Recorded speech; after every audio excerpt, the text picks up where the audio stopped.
class, what are the space requirements for the library, how one can have a good library building, what are the requirements for the buildings, like having proper ventilation, having proper lighting, and then also required furniture for the library, different types of libraries, as well as the equipments, different kinds of equipments required for the library. So we have in detail, we have discussed these issues, and also in the next class, we have seen the why the rules and regulations are required for the libraries to be present, and how we can apply those rules and regulations for individual libraries so that we can smoothly function, and not only the users get benefit of those rules and regulations, but also it will assist the library staff to provide the service uniformly using those rules and regulations. And also, yesterday, we have discussed certain things related to human resource planning and human resource management, HRM, or what we call both together HRD, human resource development. So there are HRD departments, human resource development departments in different organizations, how they assist in managing the libraries, how proper persons, proper staff members can be deployed in the library so that they can achieve the set goals, set objectives, whatever objectives are there of those organizations where these libraries are located. The libraries are able to meet those requirements so that the organizational goals can be achieved. And also we have seen yesterday, we have discussed in our class the financial management in the libraries or in different institutions, how finance from where money comes, how that money is to be utilized toward the financial year, how we can utilize those funds to procure proper materials as per the requirements of the organization, requirements of the library, requirements of the users, how and for what, how much amount is to be spent for different purposes, for book acquisition, for subscriptions, or for the services to be provided, different kinds of services to be provided to the users. And we have seen different types of budgeting, line by line, or we have seen PPBS, based on the projects programming, how we can provide the amount suitable, allocate the amount based on the current programs. Then we have also seen some of the things like what we call zero budgeting, where the as per the items, as per the material to be acquired unit wise, the fresh allocations are made. We make a beginning with the zero budgeting.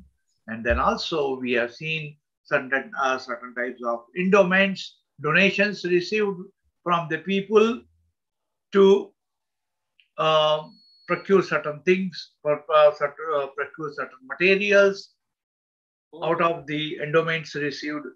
Of course, it has been observed that in our country, very less number of endowments are there, but while in US, that is a common feature. Today, and Also, we have seen yesterday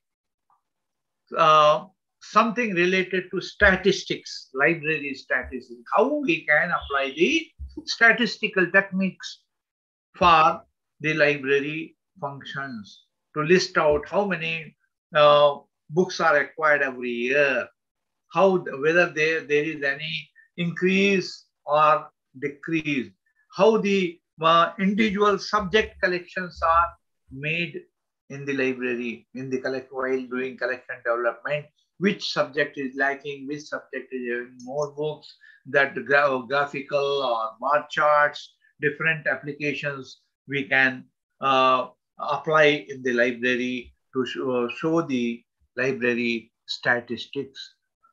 We can know how the membership is going on, whether it is increasing or there is any decrease, or how what kinds of different categories of membership is there. All those things can be depicted. You can also make the visitors statistics, how in which particular season more number of readers are coming, if it is an academic library or it is a special library, all those. And also how you can collect the statistics and you can represent in annual reports of the organizations, because inputs from various sections of the libraries can be drawn, and those inputs can be consolidated, and it can be just communicated to the right department, which is asked collecting the information regarding annual reports like PME or planning division or whatever divisions in organizations are there. They collect the inputs from different departments. Libraries also provides the statistics of acquisition, statistics of services, different kinds of services provided to the users, that is incorporated in the annual reports of the library. So those things, those in that kind of information which is required for the users of annual reports, because the annual report goes to different organizations. You can also see how the library of an organization has contributed during previous financial year. So the library statistics not only provides the information about the activities of the library done in a year's period, but it also contributes to the annual report, and annual report which is circulated in different institutions provide the information of your library to other organizations. So these things we have already learned in our previous classes. Today we will see, because the management of library and information centers requires the management of men and material both. So materials management, of course, the documents which are acquired in a library or the parts of material acquired, and also, and of course, we can call these materials as intellectual materials. Rather, if you acquire the furniture, acquire the equipment, acquire the stationery for the libraries, those are all assisting us in providing the services. Those materials assist us, the libraries, in providing the services. But the intellectual materials which are acquired in the libraries, we call it as the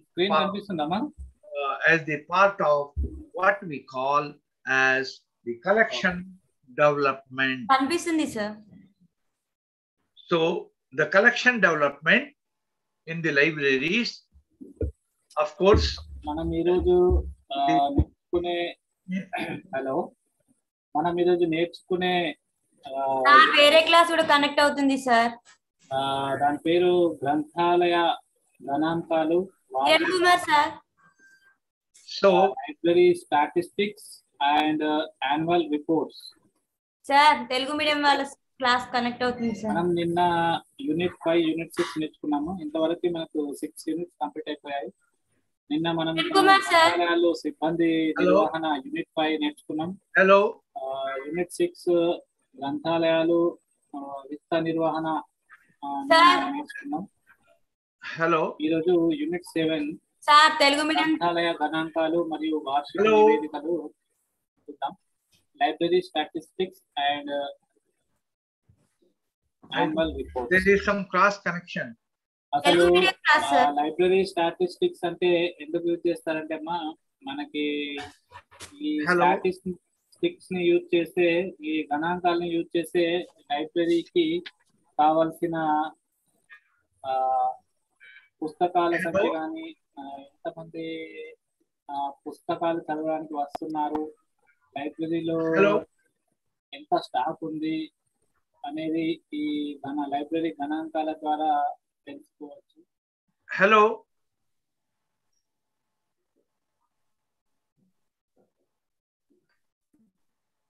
statistics అంటే ఇది Latin పదమైన status నుంచి వచ్చింది. Statistics ని మనం ఎక్కువగా tables రూపంలో ఉంటాయి. Sir చెప్తున్నారు సార్, ఆ క్లాస్ కి తెలుగు మీడియం క్లాస్ కనెక్ట్ అయింది సార్. అవును సార్, ఆ సార్ వాయిస్ వినిపిస్తుంది సార్. ఈ లైబ్రరీ స్టాటిస్టిక్స్ అనేవి చాలా జాగ్రత్తగా చేయాలి. ఈ లైబ్రరీ స్టాటిస్టిక్స్ పైనే, లైబ్రరీ గ్రంథాలయ గణాంకాల పైనే లైబ్రరీకి యొక్క భవితవ్యం అనేది ఆధారపడి ఉంటుంది. లైబ్రరీకి ఫండ్స్ రావాలన్నా, సిబ్బంది చెప్పాను, ఒక 5 minutes వెయిట్ చేయమన్నారు. పుస్తకాల సంఖ్యను తెలుసుకోవాలన్నా, మెటీరియల్స్ తెలుసుకోవాలన్నా ఈ లైబ్రరీ గణాంకాలు అనేవి ముఖ్య పాత్రను వహిస్తాయి.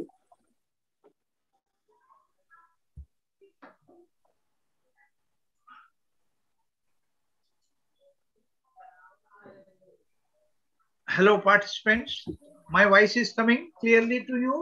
Yes sir, clear గా వస్తుంది సార్. Okay. గ్రంథాలయాల గణాంకాలు అంటే మనకి గ్రంథాలయాల్లోని వివిధ శాఖలు నిర్వహించే క్రాస్ కనెక్షన్ పుస్తకాలు. Yes sir. గణాంకాలకు ప్రధాన ఆధారాలు. మీన్స్ గణాంకాలు అంటే ప్రతి డిపార్ట్మెంట్ లో ప్రతిరోజు ఏదో ఒక వర్క్ అనేది జరుగుతూ ఉంటుంది. ఆ పనిచేసే దినచర్యను ఒక పుస్తకాల్లో రాయడం. పుస్తకాల్లో మన లైబ్రేరియన్స్ పుస్తకాల్లో నిక్షిప్తపరచడాన్ని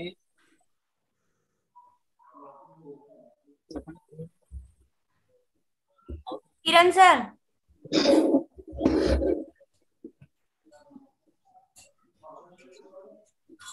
సార్ లీవ్ అయిపోయారు sir.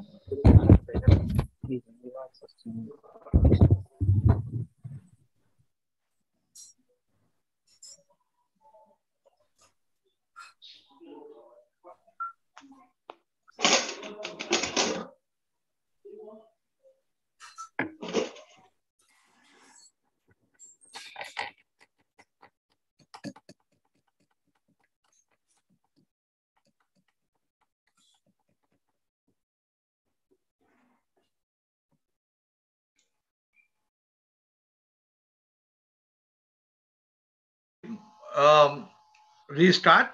I think there was cross connection. Telugu class was coming in our class. Yes, sir. So we'll start now. Okay, sir. So today we'll see of course, we have seen what we have done in previous classes, and today we'll see regarding how we can develop the library collection. Collection means intellectual materials which we are acquiring in our library, how we can develop it. What are different intellectual materials which are acquired in the library, and how we can acquire those things? What are different tools available using which we can select the materials to be acquired in our library. So, basic thing, what goes in your mind when we call the library material or library collection? Normally, in our minds, as soon as we call about the library collection, it comes books only, isn't it? Yes, So, sir.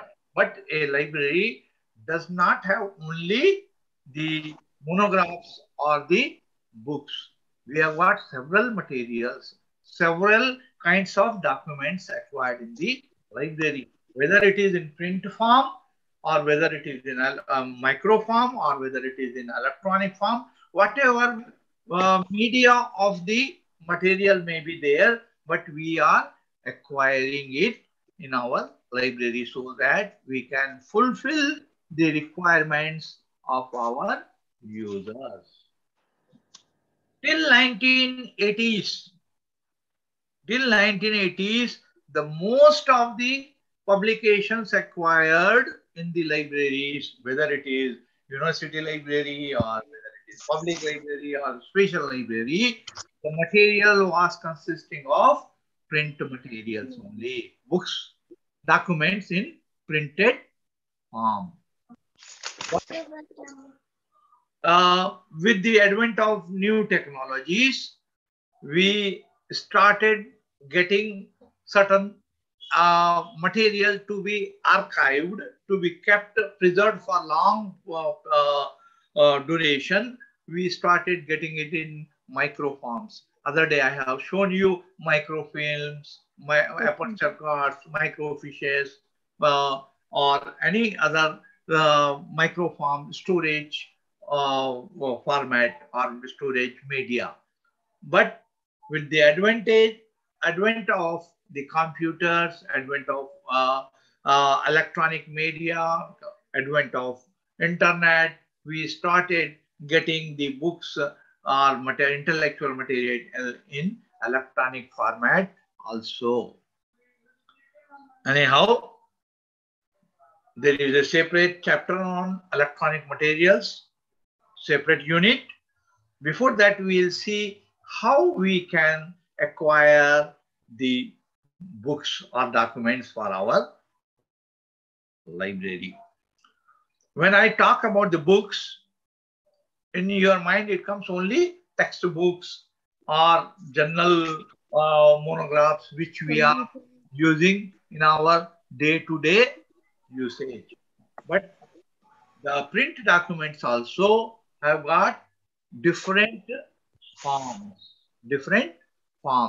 For example, a textbook is a book which you can use where you can get the text, but apart from that, there are certain reference materials like dictionaries, thesaurus, handbooks, encyclopedias, tourism books, guidebooks, who is who, almanacs, then your what we call geographical materials. You can have the big charts, you can have the atlases.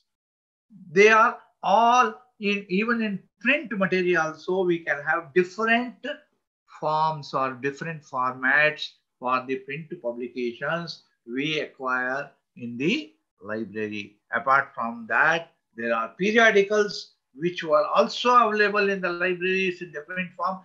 Now also some of the libraries are acquiring print material, but that is also another form of document. For that purpose, we don't call book, we call documents.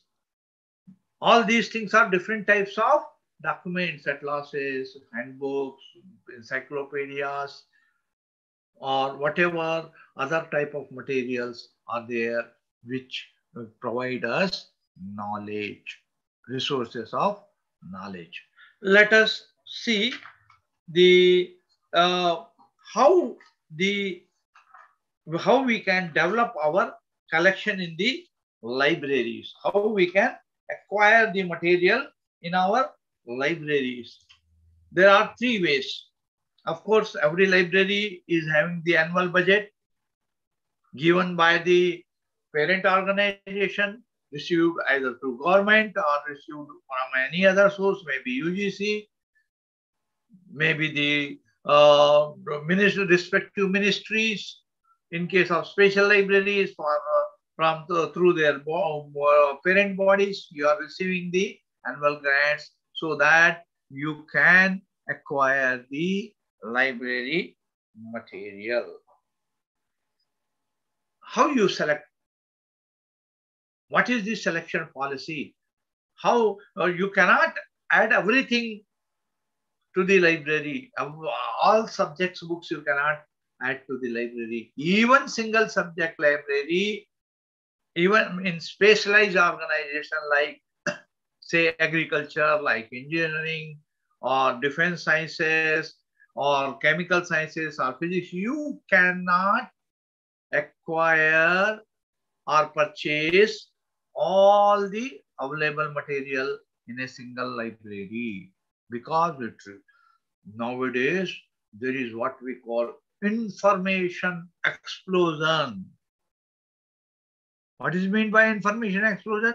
So many things are published in the forms of books, in the forms of journals, articles, reports, the reference material. So much material is published continuously. A single library cannot think of acquiring the materials published throughout the world in a particular subject area. You have to follow different methods of acquisitions. Maybe the exchange, maybe the donations. You have to restrict the collection development. You have to develop the collection, but not everything can be acquired in a subject in a particular library. So you should have the selection criteria. What material you want to acquire for your library? You should have a selection policy, book selection or document selection policy. The ultimate goal of the selection policy is to acquire such materials in your library so as to meet the organizational goals of your institution. Suppose somebody is doing a research organization is there, it is doing research in botany, doing research in chemistry, or doing research in economics, doing research in sociology, whatever subject is there, you have to keep in the goals or objective of that organization and build your collection according to the policy of the institution in which subject that institution is working. You have to select that kind of material. For that purpose only, the acquisitions or the purchase of publication is not done by a single person or not by only library staff. There is a selection committee, book document selection committees, advisory committees.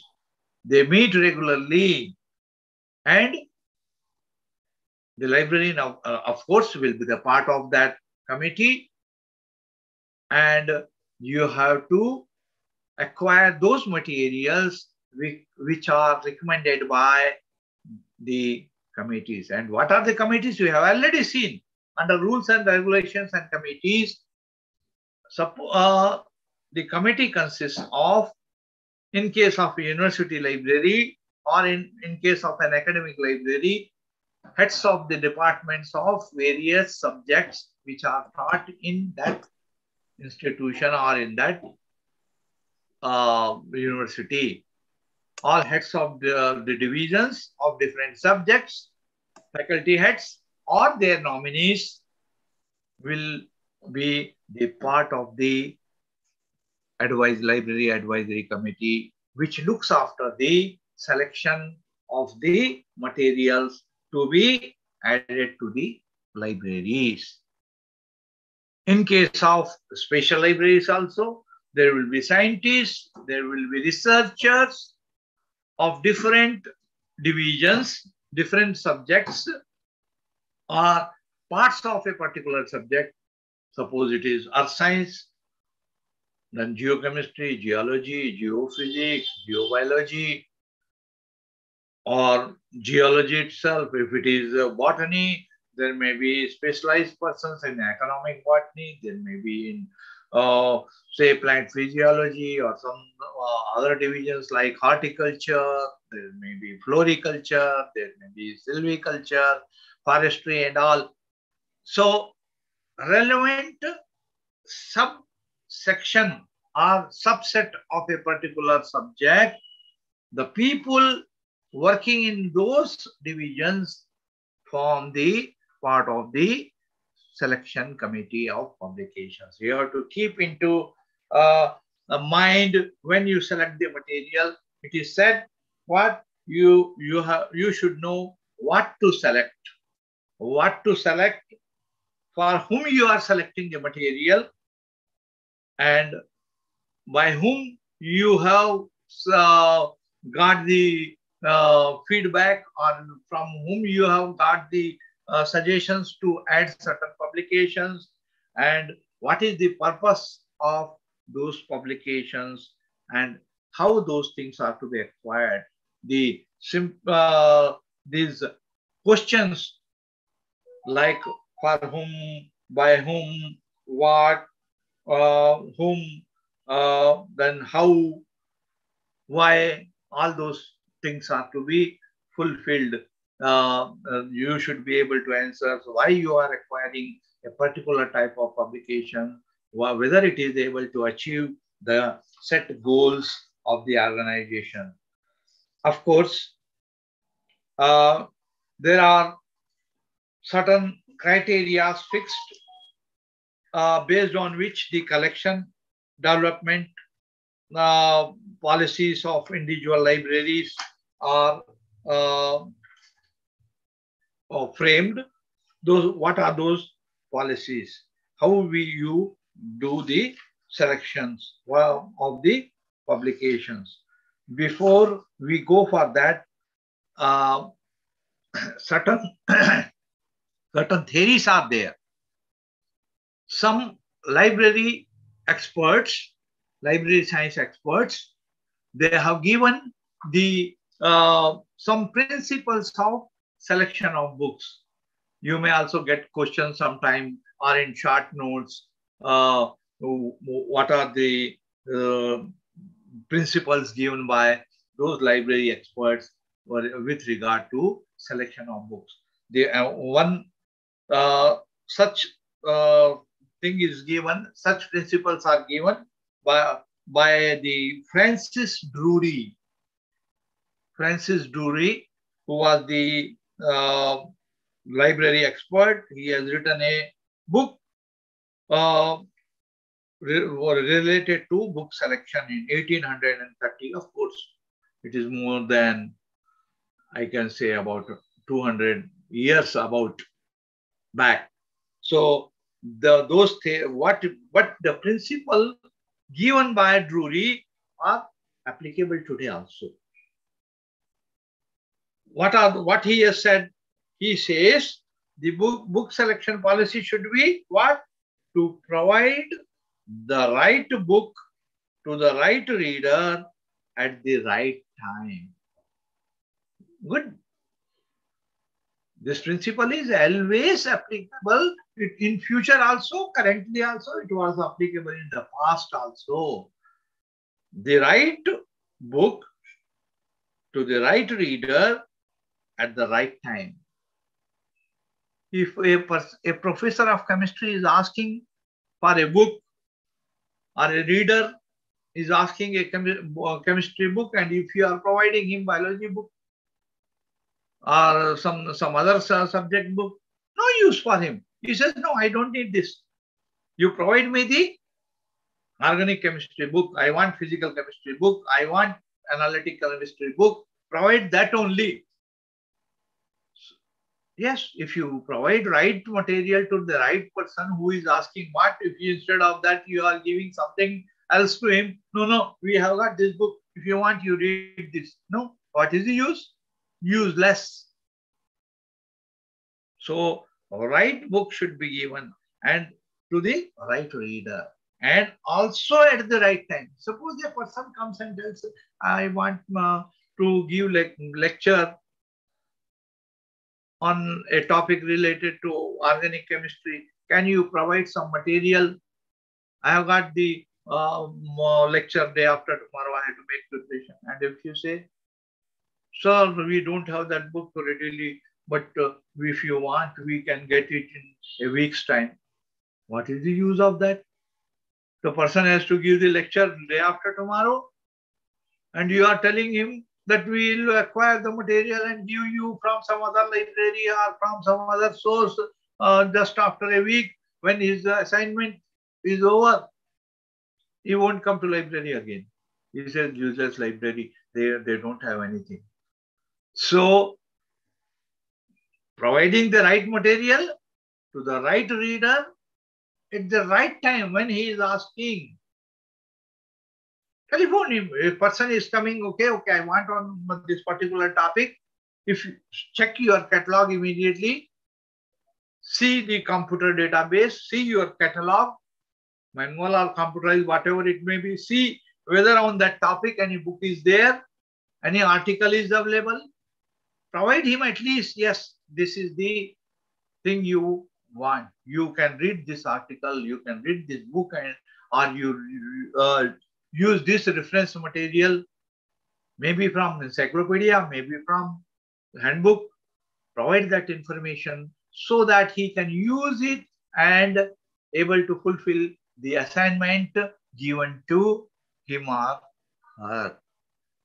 So the Drury's principle that the right material should be in the hands of right person on demand as and when he is asking. That is the basic thing. And the selection policy should also be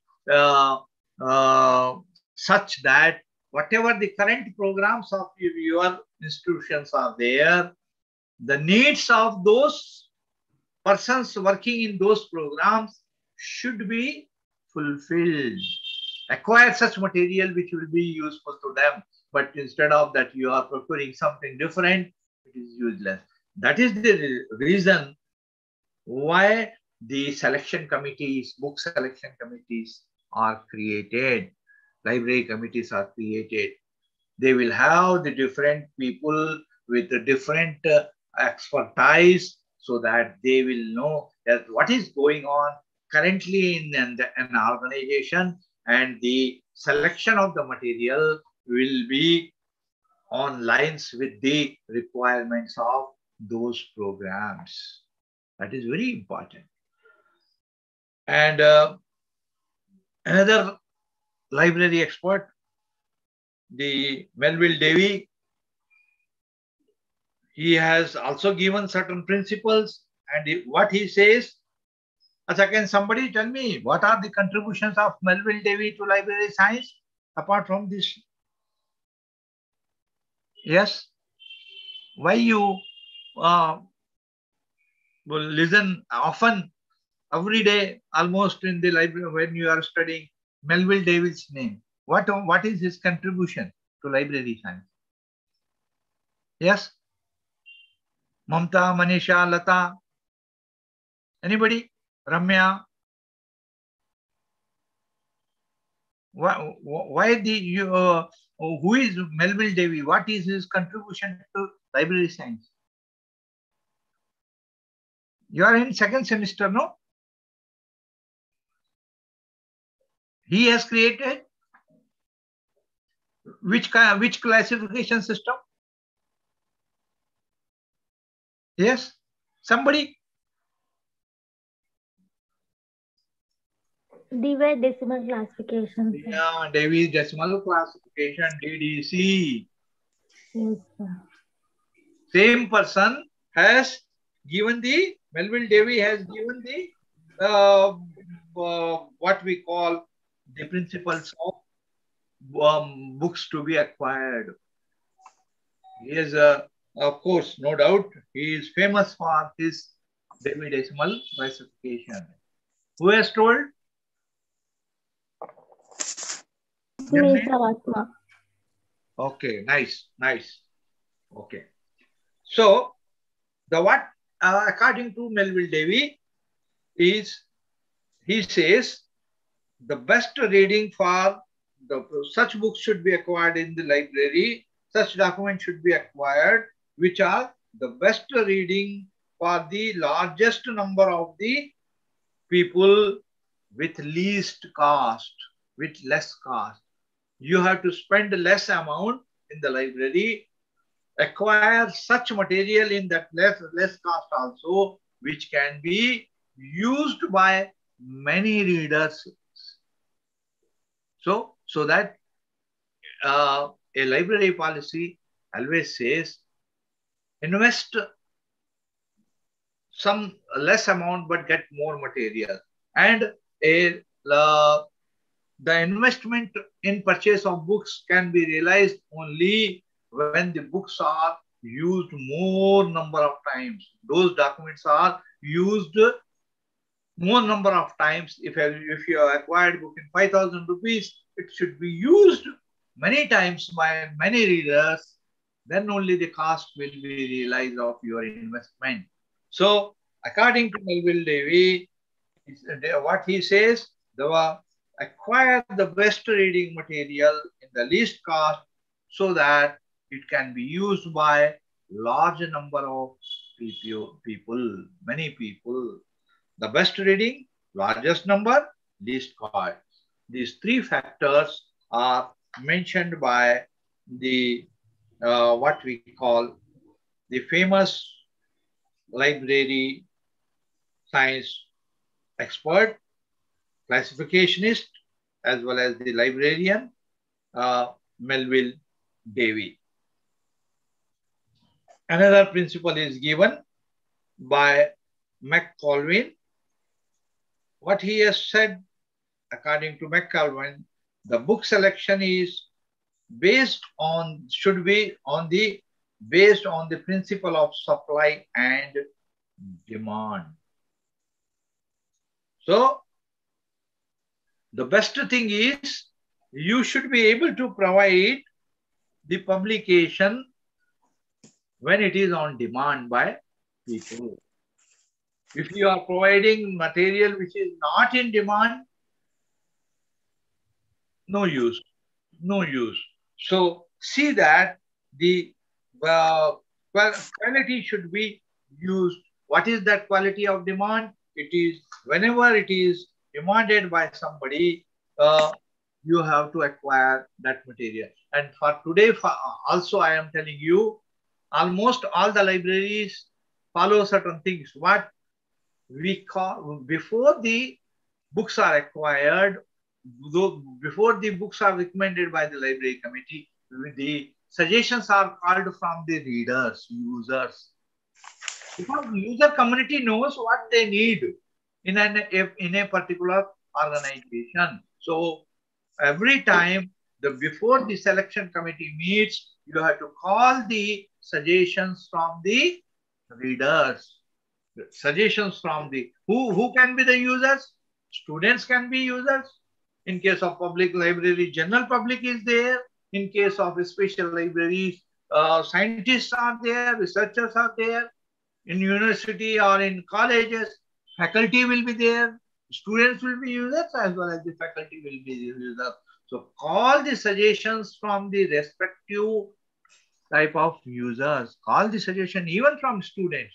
Call suggestions from researchers. Call suggestions from the faculty. And put up those suggestions for the acquisition of new intellectual material to the library committee. And of course, the first priority of selection of material should always be given to the reader's demand, reader's needs. If you are providing this,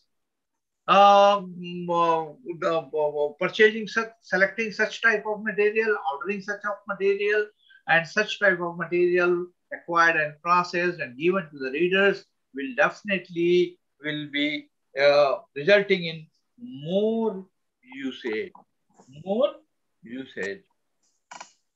So you have to see the whatever money is given to the library in the form of library budget for the acquisition of material should be properly spent so that a variety of publications can be purchased, a large volume of publications can be purchased, and also it should be providing true value to the money spent so that material is used by many people again and again. Understood? The such policy should be there that material acquired should be used by number of people, number of times, so that the cost of the investment done should be realized. Then, Sir, yes, tell me. sir, this book selection principles can apply to the S.R. Ranganathan's 5 laws, sir? Naturally, every reader, it's books. Books. Every book, it's reader. Yeah. So, what you will do?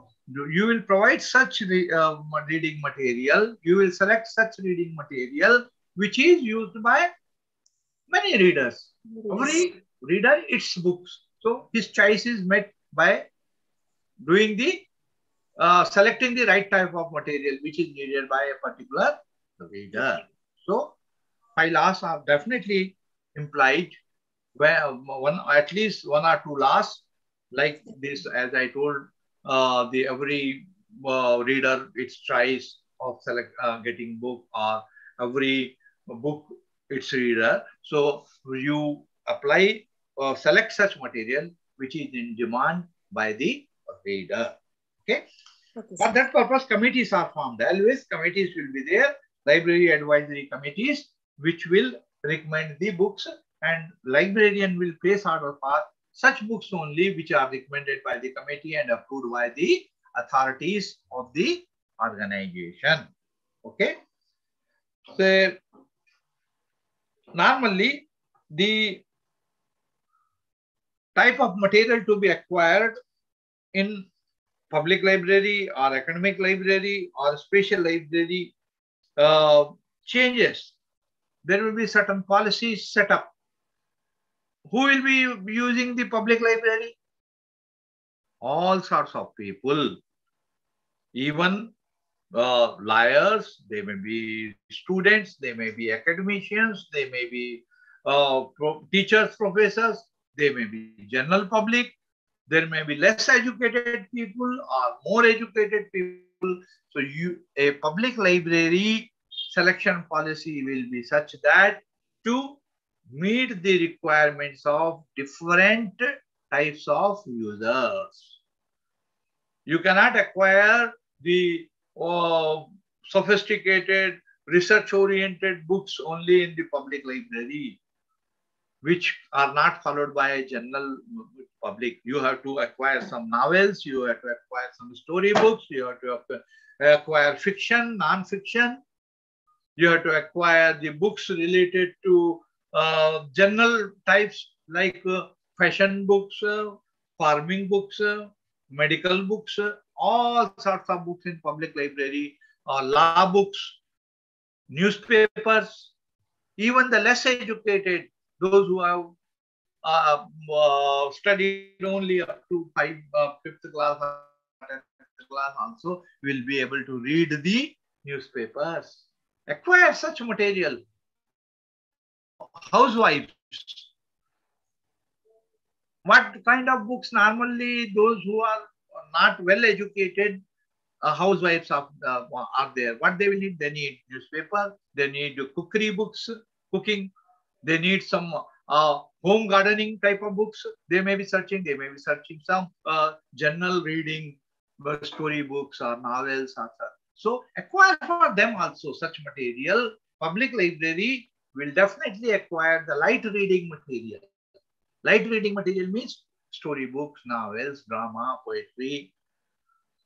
But a specialized library, a research library is not going to acquire the fiction, not going to acquire the novels or cookery books or these fashion books and all those things, those related books. But a public library may acquire such things because all sorts of readers will be there in the public library, irrespective of, we have library manifesto, which says for public library is for public irrespective of caste, creed, color, financial status, or educational status, whatever it may be. Only the thing, the person should not be mad. If the person is mad, he is not allowed in the library because he may harm others. But even if he is fifth standard person, he is a poor, he is whatever his status, financial status, he is allowed. So material collected in such libraries should also see the various categories of users. Of course, in case of educational institution, you may have to acquire the material textbooks. Very important for school library or college library. Number of multiple copies of textbooks, certain reference material, whenever the essay writing competitions, allocation competitions, or some other literary competitions are carried out in a college, then you have to acquire some material to assist the students in such a type of activities also. So you have to acquire such books also. You have to acquire some reference books. You have to acquire some sports books. You have to acquire essay books. So such things are required.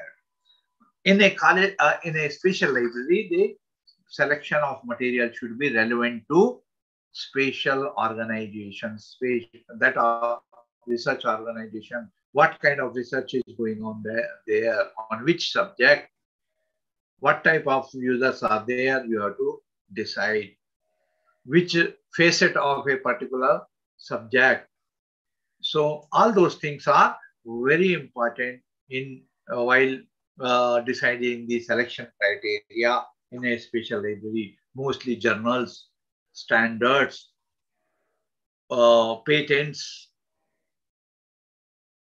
journal articles, bibliographic databases, indexing, abstracting, journals, all such things are acquired in a general, in a special library. So there are certain, suppose you join as a librarian in a college, or if you join in a library of university or any organization, how the librarians are going to know what are the selection tools which help the library staff or the library committee or the people in the staff in the library, so that we can select the right type of material. There are certain book selection tools. Sometimes question comes in examination. What are the book selection tools? So please remember these things, what I am going to tell you. Book selection is first thing, best criteria for selection of the books or documents in the library is to get the suggestions from the readers, researchers, faculty. Get suggestions and put up those suggestions, what they want, what is their demand, put up to the committee, get recommendations and acquire such material. Secondly, a reader may also not be, a user may not be knowing his the capacity of knowledge. He may be expert in the subject area, but he doesn't know where the material relevant to his need is available. So then how you will know? There are certain things, certain tools the librarian should follow. One of the things, if you want what are the books published in the previous few years in a particular subject area, you can use a tool known as what? Books in print. Books in print. There are American books in print. There are British books in print. There are Indian books in print.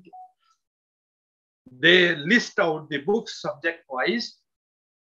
If you want books in physics, you want in chemistry, you want in economics, you want in political science, you want in any universe of knowledge, they will list out the books subject-wise, giving all the details. Books in print means it is a cumulative volumes, cumulative books which list out the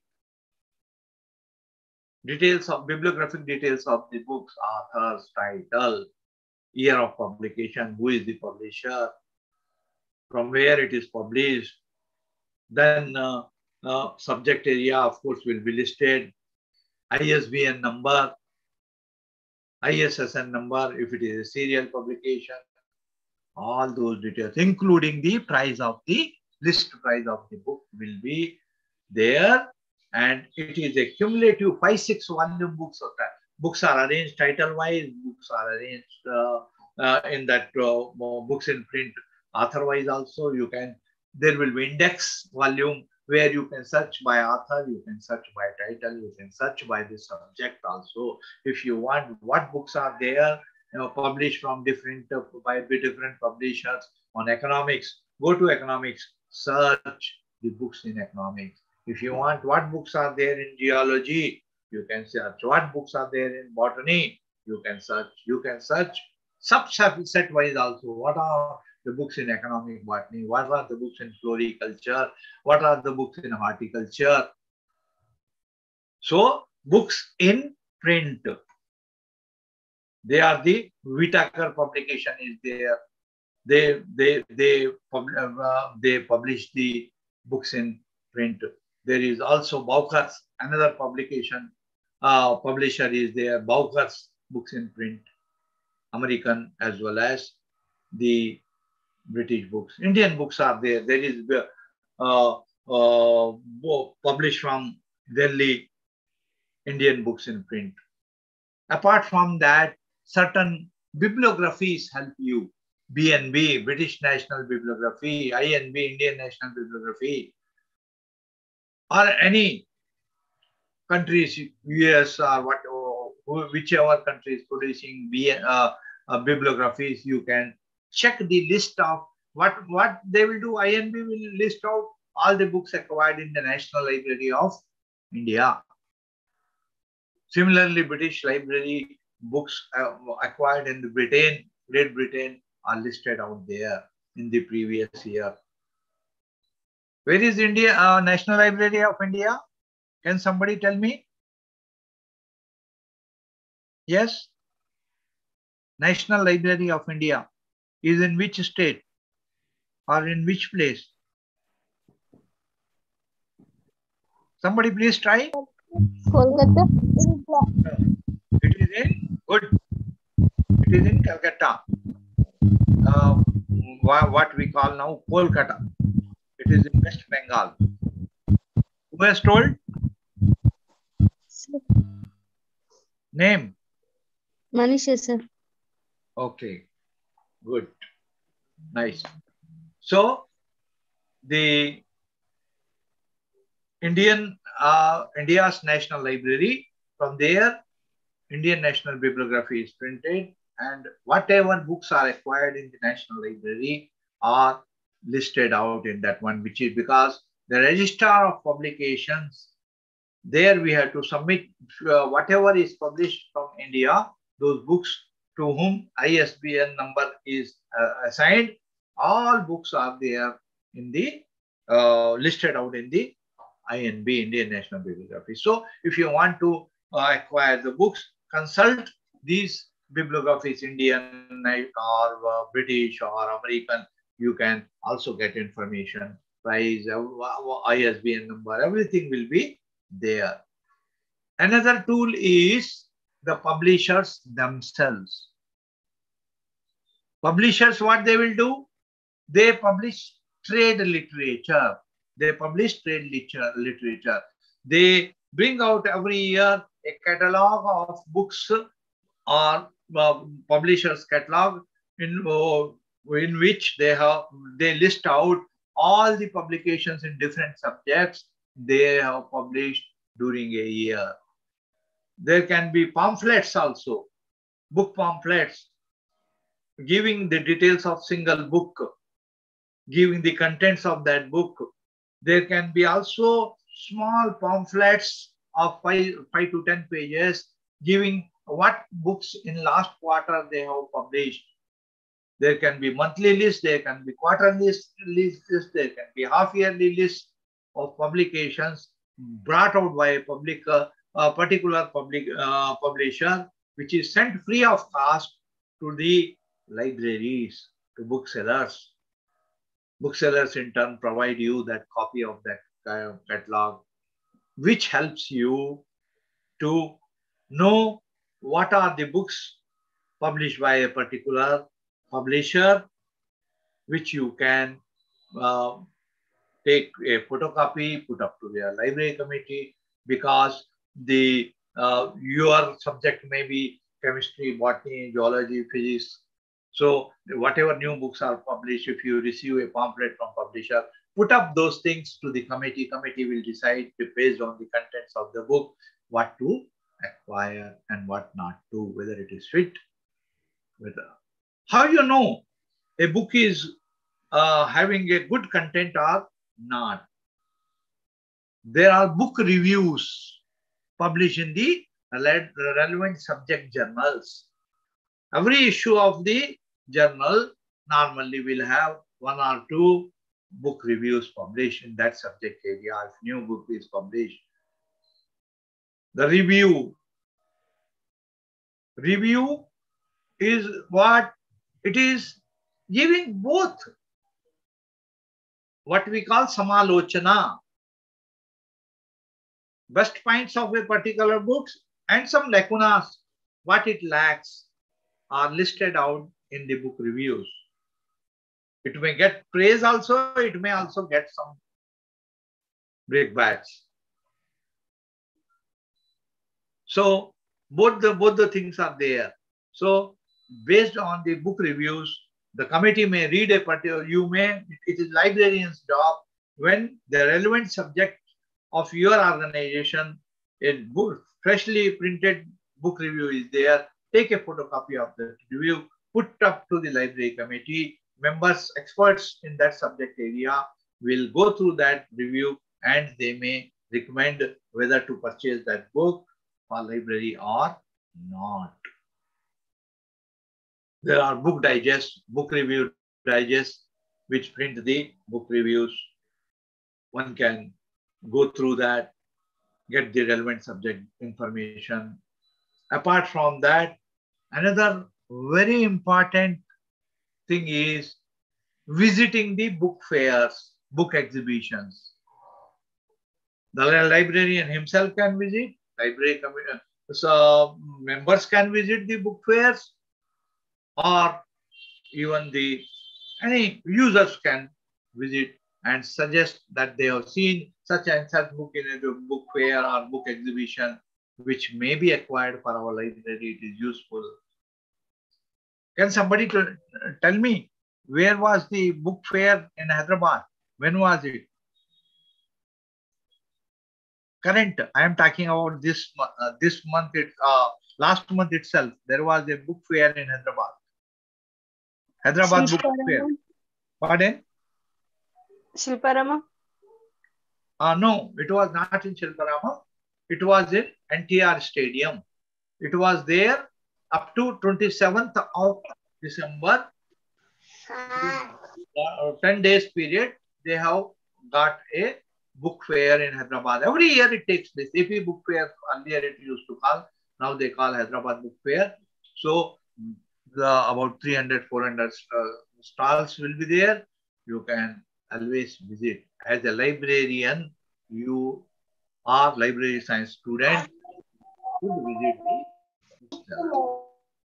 Similarly, this month, it is going to be National Book Fair. World Book Fair, we call it World Book Fair. World Book Fair takes place where? It is in New Delhi. In the month of January, February, mostly every year. Earlier it was to be organized alternate year, but this year, since last few years, it is every year conducted in Pragati Maidan, New Delhi. Thousands of publishers participate there, national as well as international representatives of these international publishers put these stalls. Whatever new publishers displayed, the number of librarians visit the World Book Fair. I have also visited, I think, not less than 20 times. And there, it gives a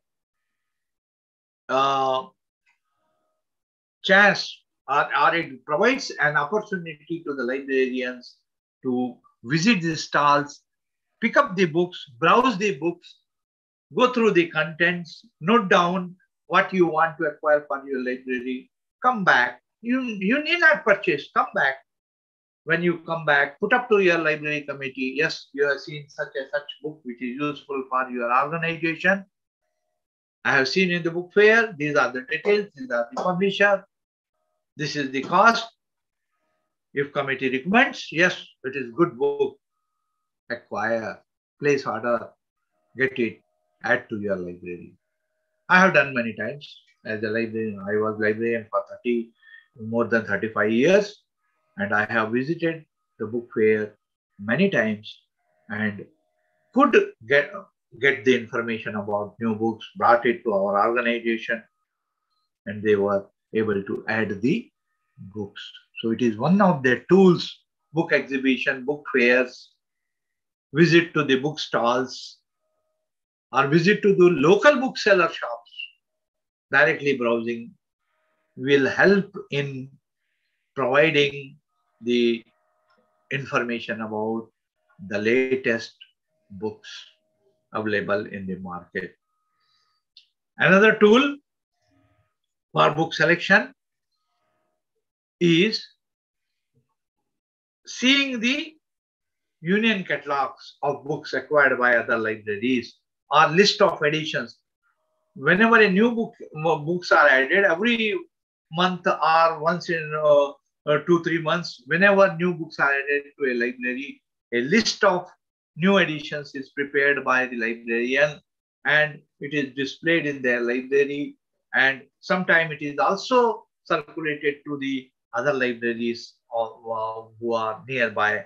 So you can know that this is the book acquired, new book acquired by the other library. It may be useful for our organization also. So show to your library committee, yes, this is a new book which has been acquired by AMD library. Our library should also acquire. It is acquired by GSI library. So why not we should also acquire? So like that, that also forms as a tools for selection of books. Knowing other libraries' collection, what new things they have added, whether you want anything out of that to be added to your library. Not only adding to library, it helps you. Sometimes you may acquire it on interlibrary loan from other library. If your reader asks, I want to see this book. So because not available in a library, you may have to have the cordial relation with other libraries and get the book on interlibrary loan from other libraries. Provide it to your users on card, membership card, and he may use it for 10 days, or he may note down salient features, or he may recommend that this book may be acquired. He may give indent to the library, suggestion to the library to acquire that book in your library, and you will be able to acquire that book. So That is one of the things. Another thing is what we call books on approval. Books on approval. What is this books on approval? What happens? The local booksellers, suppose you are in Hyderabad, there are many shops, Book Syndicate is there, Professional Book Services is there, Book Traders is there. So many shops are there in Koti or in Nanguda or in Secunderabad. So many booksellers are there. The representatives of those booksellers normally visit different libraries in their area, meet the librarian. They want to have good relations, that they want to, you to provide the information, what subjects are, books are you are mostly purchasing in your library. They will note down. If it is a college library, what are the subjects taught in that college, of which you purchase the books of those subjects, they will note down. They will similarly, the representatives may note down in special libraries, maybe in other libraries they go and visit. Mostly, of course, in case of public libraries, mostly there will be certain selection committees through tenders and all those things that are different. But at least in academic libraries, as well as in, say, special libraries, these representatives go, they list out the things, and they say whenever a new book is coming to the books, that bookseller, he will provide on those subjects new books acquired by them. They will give you on approval for 15 days, 20 days, or maximum 1 month. You can keep those books which are given. They will list out in the name of the head of that institution. They bring to the librarian, and librarian keeps those books. They may do preliminary selection. Yes, this is our subject area, this is subject area, this is not belonging, so return. Like that, first preliminary selection he will do. Keep those books for few days, maybe maximum a month. So he will put up, whenever library committee meeting is taking place, those books on approval are put up to committee. The committee members, being the subject experts in different subject areas of the institution, they will go through the contents, they will browse the book, and they will say, yes, select this book, reject this book, select this book, reject that book. Like that, they will segregate what is to be, what is recommended and what is not recommended. So, whatever is recommended, the list is prepared, added with the library committee minutes. They are sent to the higher ups. After signing, all members will sign. These books are there which are recommended to be procured for our library. Once head of the institution approves, then orders are placed either with the person who has brought the book on approval. He will be asked to provide the invoice for the books, and whatever books are rejected, he is telephoned and told to come and take those books which are rejected. So, books on approval received by a library from different booksellers, mostly in regional booksellers only, they will provide the books to you. That's give good opportunity to select the latest publications on the subject area of the institution without much effort, because they themselves are bringing to your doorsteps. They are bringing it, giving you. Of course, that is a service provided by them, because they also want some benefit out of that. If you are ordering the books with them, they will get the commission, whatever discounts are there. So normally, as per rules also, they are providing minimum 10% discount on all the publications which a library is acquiring. And that is, of course, fixed by the authority, government itself, that a library should be provided some minimum 10 to or more discount. So, books on approval is one of the best criteria for acquisition of the latest books. Of course, it is the duty of library committee as well as the librarian not to get the remainder stock. Sometimes booksellers what will do, we'll give these books we published some 5 years back, 10 years back also. Maybe at least one book we selected. No, try to get always relevant subject areas, first thing. Secondly, latest books which are published, so that you do not tempted to keep a particular book which is remainder stock, not useful now, but you are adding it unless until a book is demanded by a group of users. Then, so these are some of the selection criteria. If you list out what you can do, what are the tools for book selection? National bibliographies, let it be Indian national bibliography or British national bibliography or US bibliography.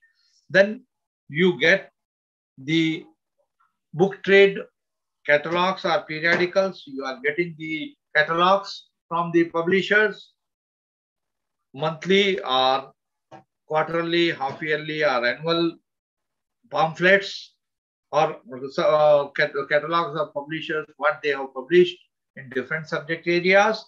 Then that we call as trade literature, book trade catalogs. And you get trade bibliographies, you get book reviews published in the periodicals or published in the book digest, and also you get the literature from the booksellers, and also books on approval given by the booksellers. And you may also use the trade bibliographies like what we call books in print, books of Bowker or other things. And also you may use national union catalogs of different libraries or union catalogs of the area. And also you may check the list of government publications, etc. Another source nowadays, another tool for the book selection is the internet itself.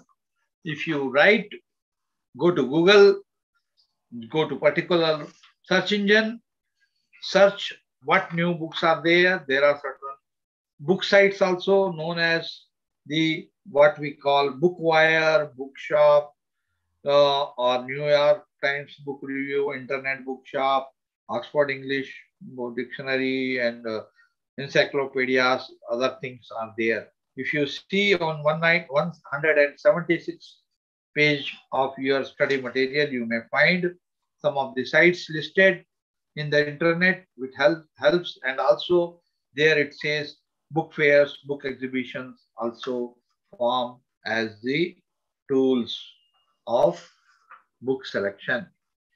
Apart from that, one thing is how you can develop your collection in the libraries, not only by making purchases, what we call acquisitions, but you can also acquire the books based on we call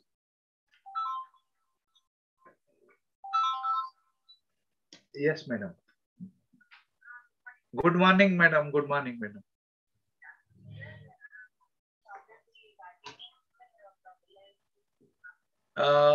No, madam. Actually, I am in class only, but actually I was in out of station, madam. I was in Lucknow for a long time, since last 3 months. So now I have come back to Hyderabad. And now I am taking classes. Another 2 days, it will be their class.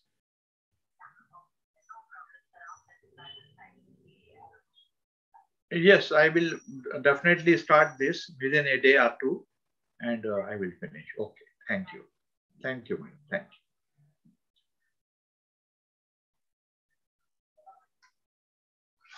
So, I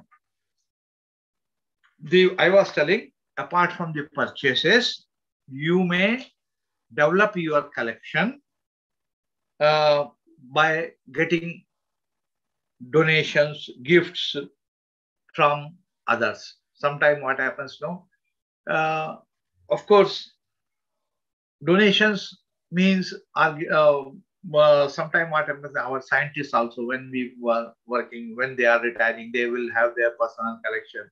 They would like to donate. Sometimes always we have to be selective while accepting these kinds of gifts or donations. So sometimes people, whatever is there, they would like to dump, but we have to have certain policies of accepting the gifts. We should not accept just whatever is given by somebody in some publications he is having. Always see that it should not be duplicate. Already, if you are having something in your library, unless until you need second copy, don't accept gifts or donations from individuals or from institutions. And also, you see that whatever sometimes worn out material is given by people, don't accept such thing, because it will add to other publications the damage. It may damage other things.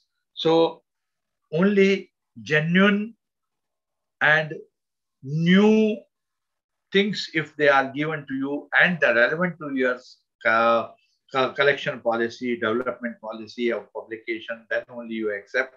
Otherwise, of course, no doubt, gifts and donation form the another way of acquisition along with the purchases.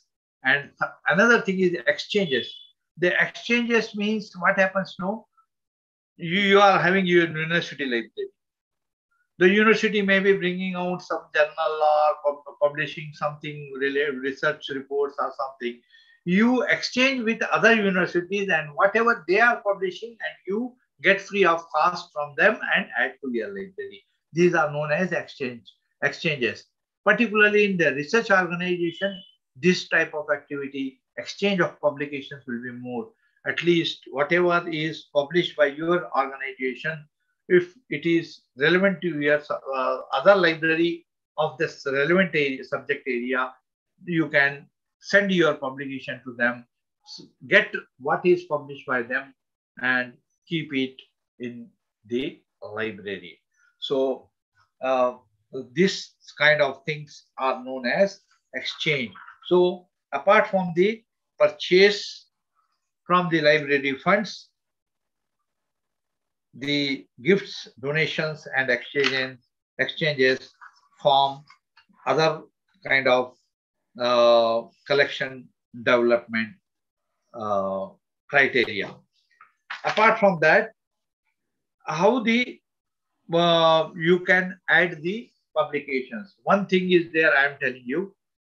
Normally, one thing is you can place order based on the recommendations of the books given by the library committee, based on the suggestions received from the readers. Whatever is recommended and approved, you place order and get the books. Another thing is books getting on approval, you are getting from booksellers, and committee is recommending, you are adding the books. But in certain things are there, what we call standing orders. In particularly university libraries or in research organizations, what we do, a series of publication reviews, annual reviews of earth sciences, annual reviews of physics, annual reviews of botany, annual reviews in particular subject area. We acquire all the volumes continuously. Or a society publication, all publications of society we get, because it is our subject area society. they are publishing. So we place order as the continuously acquiring from the publisher. So such orders are executed as and when new volume of a particular subject is particular series is published, that is sent to the library, and the librarians, after getting approval from the committee, they acquire that publication. It is told, okay, send the invoice, and it is acquired. But thing is that always when you are having the place order for the such series books, you are having the right to acquire a particular volume or not. So in such cases, you always have the right, and you can select the right volume. But only the thing, you need not place every time order for a particular book, because it is the what we call series order is placed with the publisher. So apart from that, you may also acquire the books with agreement with the dealers. One is getting the books every volume of the book as and when published, because compulsorily you want to make the series complete in your library, so you are acquiring. But another thing is there known as DLP, Dealer Library Plan, in which whenever new volume of a series is coming, it is sent by the dealer to or the publisher to the library, and there you may acquire few things of the books of a particular series, and sometimes if you feel this volume is not useful, you can return without obligation to the dealer. That is known as what we call Dealer Library Plan. So like that, you can acquire the publications. And in apart from that, there is another thing, cooperative acquisitions nowadays coming. In that, whatever books are duplicate with you, whatever publications are duplicate with you, are deposited in a depository, and even when you want to purchase something, you may join with the other libraries, may contribute some part of the publication cost, and they can be shared. It can be acquired by a particular library. That is what we call cooperative acquisition with the cooperation of other libraries. Though in India, that is rarely followed, because each individual organization would like to acquire the publications independently. But only the thing, information, except that sometimes interlibrary loan, etc. is encouraged. Now, moving to the unit number 9, selection and acquisition of electronic resources. There is, as I told, up to 1980s, the libraries were acquiring, whether it is journal or book, only in print form. Only the back volumes of the journals sometimes were acquired in microforms like microfilms or microfiches. But with the advent of electronic resources, computer, internet, the things have changed. Now, most of the special libraries are acquiring the electronic materials. University libraries also switched over to electronic materials. The journals, e-journals, e-books, electronic journals and electronic books, we call E with E, are being acquired. So, in this process, earlier what we were a book is costing, suppose 3,000 rupees, we were acquiring single copy. And that book was issued through circulation process to different readers. And this other person required the same book. He has to wait. He has to reserve the book. When other person is returning, the third person will get. Like that, there used to be limited number of copies acquired in a library, sometimes one only, sometimes 2 or 3 maximum. But with the advent of computers and internet, and also e-publishing, the e-books are coming. The electronic books, which are, of course, earlier, they were coming in the form of in floppies. Then there was what we call development. Things were put on CD-ROMs. Then further development took place, and the material started coming on what we call DVD-ROMs. A single DVD-ROM can accommodate full 30, 40, 50 volumes encyclopedia.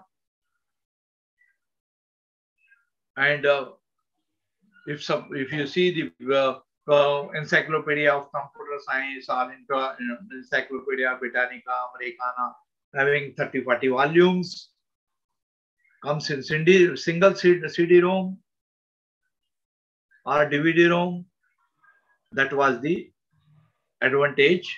Or you can put on the CD-ROM drive or DVD-ROM drive, and you can have a CD-ROM server or DVD-ROM server, and you can put it across the network.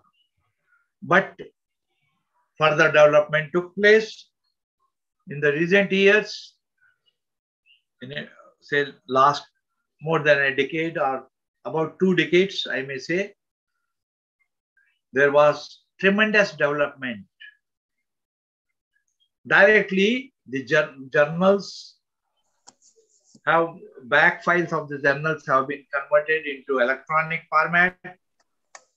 Directly, PDF files of full text of entire journal is available through the databases of relevant publishers. Not only the current journals, the back files from volume 1, issue 1 of several journals are available. Almost several publishers have converted their entire set of journals published by them into electronic format, and one is able to get the journals in online mode. In online mode, you can access all the full text of the articles using the publisher's platform, and you will be able to access the material without any restriction. The advantage of electronic material is that it can be accessed simultaneously by many people. It can be accessed, number of journals can be accessed same time. You can also use the publisher's search engine, like elsewhere publisher has got its own, the Science Direct, Springer, JSTOR, or Society's publication, Blackwell publications platform is there. So you can search the individual platforms and get the things. Only the what are the differences between the acquisition of e-books or e-journals is, earlier you were paying subscriptions for print journals in advance. When you want for next year, 2000, suppose we want for 2022, the process starts in the November of 2021 itself. But In case of these electronic journals also, we make advance payment, and before the expiry of the current subscription. But only the thing we were receiving earlier, we were requesting for the annual invoice for a particular journal. Then publisher used to send us the invoice. We used to send the amount. And as and when published, the periodical used to come to us. We used to use Cardex. We used to record the entries as and when journal issues were coming. And if any issue was missing, we were giving reminders. We were getting the transaction of the issues lost in postal transit from the publishers. Sometimes they don't give, sometimes they give. If not given, we were supposed to get it written off or put up to our authorities. All those things were there. But now, with the introduction of, and sometime after there was loss in postal transits, loss in the with the what we call customs department. They used by surface mail, land in Madras or land in Calcutta or in Bombay. Sometimes it is not coming properly. Postal people used to deliver at wrong places. Your journal comes to some other library, their library, journal comes to your library. All those problems were there. So with the introduction of electronic journal subscriptions, these things have gone away. And also another best thing of electronic journal advantage is sometime journal used to be acquired by the library. It is lost in the library. Somebody knocked it away, particular issue, or somebody has mutilated, or somebody has removed the article out of the journal, important article missing. All those things will not be there in case of electronic journals. Only the disadvantage is there. If there is no power, or if there is no internet, or if the computer has gone faulty, then you will not have access. Technical problems. And sometimes there may be problem at the publisher site also, which you may have to request and get it rectified. Otherwise, it is the best method of acquisition, electronic acquisition or acquisition of electronic resources, maybe the journals, maybe e-books. And the best thing is, as I told, you may acquire the back files of the journals right from volume 1, issue 1 in electronic format. You may also get what we call bundle of a subject bundle. Suppose you are working on the economics, so all economic journals of particular publisher are bundled together and provided. Sometimes external organizations, publishers, we call it aggregators. They get the journals on a particular subject from different publishers and bundle it and provide it from a single platform. Facilities will be there for making federated searches from using single window and searching across different publisher sites. All those things are possible. You may acquire bibliographic databases, you may acquire electronic indexes, electronic abstracting databases like World of Science, World of Knowledge, Web of Knowledge and Web of Science. You may acquire not only the abstracts and bibliographies, you may get full text also if you are subscribing to a particular resource. Then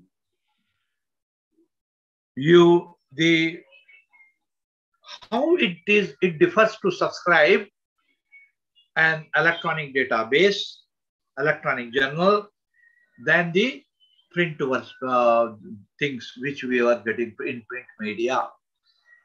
Here, when you are subscribing to electronic resource, you are supposed to enter into a license contract with the publisher. Why it is required? A print journal, a single copy will come to you, you own it, you keep with you. Of course, there were restrictions. You are not supposed to take Xerox copy until for commercial use, only fair use was allowed. But in case of electronic material, also restrictions are there. You have to enter into a license with the publisher, agreement with the publisher. They will put certain norms. You are not supposed to put the articles which you are receiving in electronic form over the internet. You cannot put on institutional repositories open. Only abstract can be given, but no full text. You cannot send the PDF to other library on interlibrary load. You can take a printout and send. All those restrictions are certain things.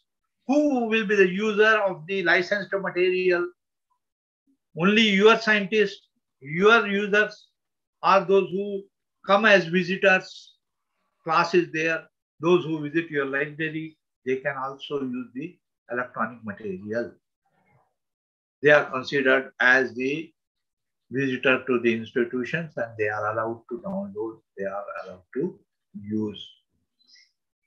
You cannot take, in certain cases, you cannot store the things on DVDs or on your tapes and all and keep the entire databases. There is a restrictions on download. How many articles continue? You cannot continuously download entire journal. One can do only in batches. You can one person may download one article, another may use, but there are certain restrictions. And then also, suppose you are using, subscribing to the current journal since last 5 years. What happens if you don't subscribe next year? You have subscribed to previous 5 years, and in next year you are stopping that. Are you going to continue to get access to the previously subscribed contents? That is known as, either you may have to pay a small fee for using the platform, or some publishers say, okay, even if you discontinue the subscription next year, you may access previous year's subscribed period journal. But some conditions they put, at least from the same publisher, 1 or 2 journals should be subscribed. Then to the stopped subscriptions also, they will give the access based on the perpetuity, or perpetual access is provided. And in bundle offers, as I told, publisher gives a particular subject area books, published a particular subject journals published by them in reduced price with discounted price. You may subscribe. Nowadays, many consortia are working, or consortia or consortium, they are working on the same mode. They subscribe to the bundles of a particular subject areas or a particular publishers' journals and provide it to the members on payments, consortium member on payments. So these are the changes which you can view while subscribing to the electronic mode databases, maybe of books, maybe of journals, or patents, whatever it may be. You may get those things in quick mode. All articles, whatever you are subscribing, you will get. There is no case of missing issues, missing, mutilating. You cannot mutilate a soft copy. You cannot take out a article from the journal. You cannot steal the things. You cannot miss. Customs cannot do anything on your subscriptions. So no audit problems. Earlier, there used to be severe audit problems because in postal transit or when it is particularly subscribed in surface mode, customs problems, all those things were there, and every year a list used to be there of missing issues. We request publishers, sometimes publishers say, no, we will not give already so many missing issues you are showing, we will not give it. So the auditors come, they put queries, how so many issues are missing, what you are doing to acquire those things. All such queries have disappeared with the subscription of electronic journals, electronic books. And of course, what are the certain other advantages of subscribing to electronic journals or electronic documents? Is you get statistics every month. How many users have viewed a particular journal? How many times they have viewed which article? How many times they have downloaded? That statistics helps you while renewing the journals. You can have a review whether to how much usage is there of a particular journal which you are subscribing, whether you want to renew it further or you want to discontinue. If you want to discontinue, of course, all those things with the consent of the authorities, library committee putting it up, statistics, cost of the subscription every year goes up, and budget sometime is reduced. So you may have to sometime review. See whether a particular item is used frequently, particular journal is used frequently, or it is rarely used. You may list out based on the statistics of usage statistics, you may list out what is not used by the readers, rarely used. You may discontinue obtaining the committees of approval, higher authorities approval, you may discontinue. You may resort accessing those materials in some other way. You may ask me, what are the other modes without subscribing to a particular journal, how you may access it? Yes, there are some ways. First thing, if your readers are, your users are asking rarely for a particular article from a particular journal, you may get it, find out using Union Catalog, where is available what, request that library, get that particular article under document delivery service by that particular library or interlibrary loan free of cost. You may request certain other organizations like INSDOC, NISCARE, or you may pay or to other publishers and get that particular article instead of subscribing to whole journal. You may also request the author of the article, what we call reprint request, because authors will be happy to share the articles which they have published in the form of providing a copy of free of cost reprint to you. But nowadays, after the introduction of electronic way, they are not purchasing the reprints, so they may share the electronic format PDF of article with you. Many authors. Sometimes even getting articles from abroad is easier than getting from your own area. They are so quickly responding to the request of the librarians. Certain sites are there under the social media, LinkedIn, and certain research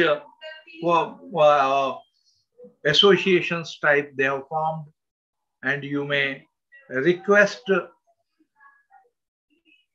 those sites requesting on exchange basis. Whatever is there in your library or with your researchers, you may exchange with them.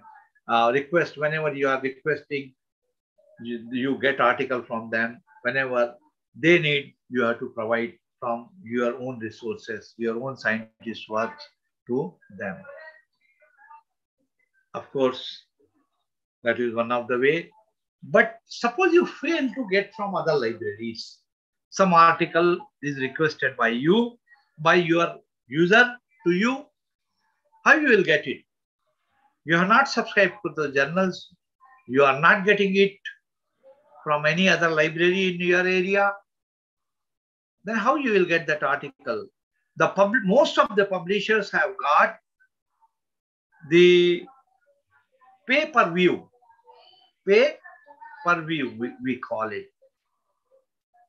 If you are searching the database, you find that article. When you are clicking PDF, it says no, only abstract is open. If you want full X, pay $35, pay $30. In that case, if the cost of the journal subscription for the 1 year maybe $2,000, and your users request fairly for an article, pay $30, nothing, no problem. Why you should pay $2,000 for entire journal's subscription? You pay only $30 for that article, get it. Much cheaper. And you know, in the rest of the year, nobody is going to ask for another article or maybe even more article. So you may have to spend less than $100 entire year. So why you should spend $2,000? Pay-per-view. And now, even now the pay-per-view provisions have made things cheaper. If you don't want to download the article, pay $10 or $5 to the publisher by using your credit card or organizational debit card or credit card, or you can purchase tokens in advance, use those tokens, and if you request, give that password, the article will open and it will remain on, you will be able to open that article for a week's period or 10 days period. You will not be able to take a printout. You will not be able to download, but you will be able to read. Your purpose is solved. You can note down. You can note down read the article. Of course, even if it is 25 pages also, you may be able to read within 3 days, 2 days. If not, it will be available for 1 week. Pay only $5. Say about 300 rupees or 350 rupees. If you want to download, okay, then you may have to pay about 2,000 rupees. But if you want to subscribe to the journal, $2,000 suppose, then you may have to shed about 1.5 lakh rupees. So these are the advantages of modern technology. You need not own the material. You will not be the owner of material, but you will be the user of that material. Like rented house, you will not have your own house. Pay monthly charges, stay, use the facilities. Same way, use the journal. Don't pay the cost,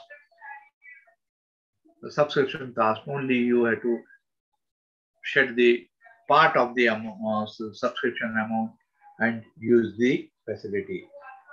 And the usage statistics, as I told, helps you to decide whether you want to renew the subscription for another year or you want to discontinue. That statistics help you, and access to the material which you are subscribing, which you are licensing, is based on the IP address of your organization server given to the publisher, and it is made available without any password. Whenever you want, go to the platform of that publisher, use the publisher address, search, download without any password. If you want password basis, they will give you username, password that is to be authenticated, and you will be able to download the material what you want. Apart from that, there is a provision what we call DOAJ. Can somebody tell me what is stands for DOAJ? Any idea? If you are used for your searching and all, DOAJ is Directory of Open Access Journals. Without paying any subscription, you can, the journals listed out in DOAJ, Directory of Open Access Journals, you will be able to search, you will be able to download the article without paying single paisa.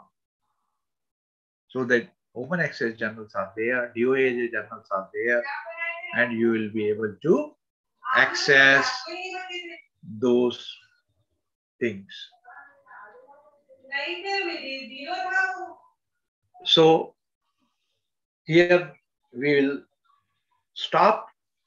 Before stopping, as usual, let me know if any doubts are there, if any question is there, if you want to get any clarifications. Another 5 minutes are there. I will be happy to clear your doubts. Anybody?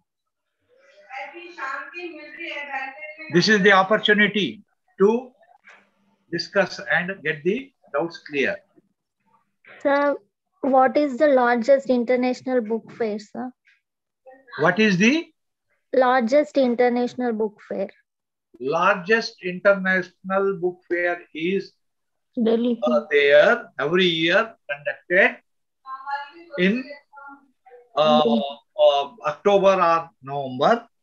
Okay, it is in Frankfurt. It is in Frankfurt. Okay. It is known as International Book Fair, Frankfurt. Okay. Okay, sir. Any question, any doubts? Please feel free. Don't hesitate. You have come here to learn, to know more. So don't feel shy. Put questions. I will be happy to clear your doubts, answer your queries. IFLA, full form, sir. Pardon? IFLA, resource only, full form. IFLA, International Federation it is, of Library Association. International Federation of Library Association. Federation, IFLA. Okay. It is the, there are library association in different countries. Okay. So they join together and make an international body, International Federation of Library Association, that is known as IFLA. Once again, sir. Please, once again. Pardon? Once again, sir. IFLA, International Federation of Library Associations. Okay, sir. Any other doubt? Anybody? Sir, what Sir, is vendor support? What is Vendor support. vendor support? Are those who are selling the books, booksellers, they provide the assistance to the library for book selection. What they will do? Books on approval. They provide books, new books, they bring to the library and give it on approval. Thus, they are supporting the library in providing the services to readers in selecting the right material. Okay. Okay, sir. Any other thing? sir, can you repeat once book trade periodicals and trade bibliographies?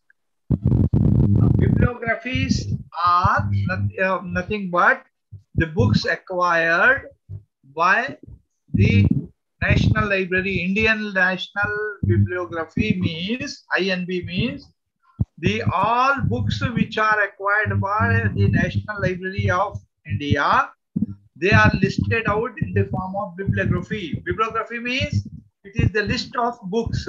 How you are preparing the bibliography? Writing author's name, title, then edition, name of publisher, place of publication, year of publication, the cost, the number of pages, series information. Those things are subject-wise listed out in the bibliographies. They are trade, and this is what we call government publication. It is, though we purchase it, but similarly, trade bibliographies are there, as I told, books in print, British books in print, American books in print. Those books in print are published by the traders, and you get information of the current books as well as the past books. And the publisher catalogs are that every month or every quarter or half yearly or annually, publishers are providing the pamphlets and catalogs or brochures of the new publication and sending free of cost to the library. These are the things which help us in the selection of books. Okay? Okay, sir. Thank you. Anybody before I close? Yes? Sir. 1 minute. Sir, can you explain pattern-driven acquisitions? Pattern demand acquisition is what they will do. Whatever the certain publishers are there. Suppose you want to purchase a particular book in electronic format. So the publisher will give certain details, and the user want to acquire, open that electronic resource, but it doesn't only some portion, abstract or few pages are opened, and this is reported by the publisher to the librarian. Many times your users are demanding to open this article, open that book in electronic form. Then why not you subscribe to it, or why don't you purchase that electronic resource? That is pattern-driven acquisition. Okay? Okay, sir. You read your study material, everything is given, and of course you will be able to follow. If you don't follow, read 2-3 times, you will definitely able to follow. Otherwise, raise the query with your teacher and he will be able to explain. So now the time is up. Pardon? Anything? Trade periodicals, sir. What do you mean by trade periodicals? Fake. Trade. Paid.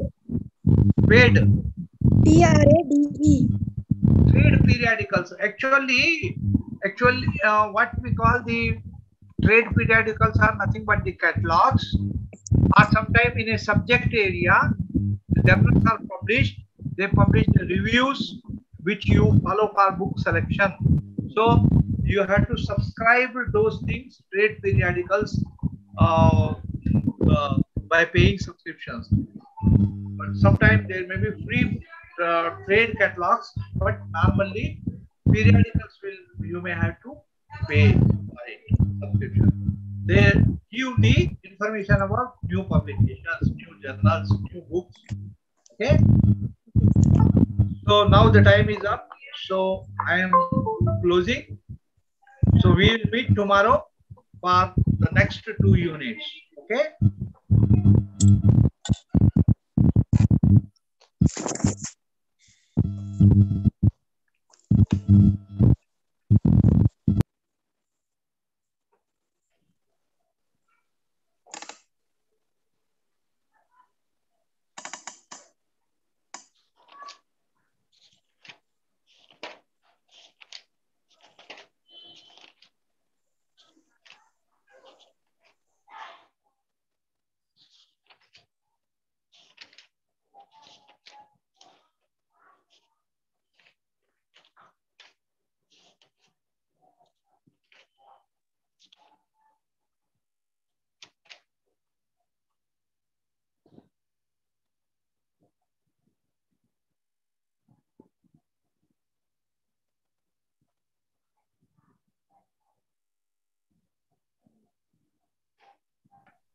Sir leave చేశారుగా. Hello sir leave అయిపోయారు, వెళ్ళిపోయారుగా. Hello Mamata గారు, చెప్పండి. ఈరోజు 7th unit చెప్పారా? నేను late గా join అయ్యాను. 8th 9th చెప్పారు కానీ 7th చెప్పారా? నేను అప్పటికి రాలేదు. ఇంకా 7th నిన్ననే చెప్పారు సార్. 7th నిన్న కంప్లీట్ చేశారు sir. Okay okay, thank you. అవును, ఎక్స్క్యూజ్ మీ, ఇది సెకండ్ సెమిస్టర్ ఫీజు ఇంకా రాలే కదా?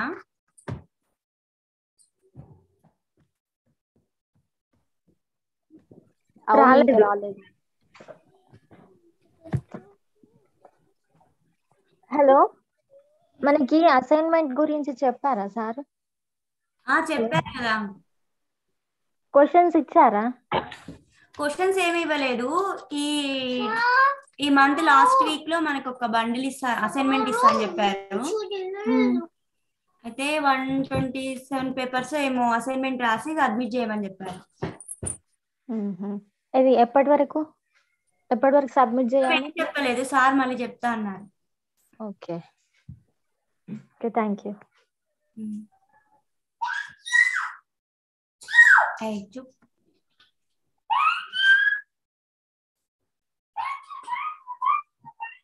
సార్ లీవ్ చేశారు, అందరు లీవ్, మనం లీవ్.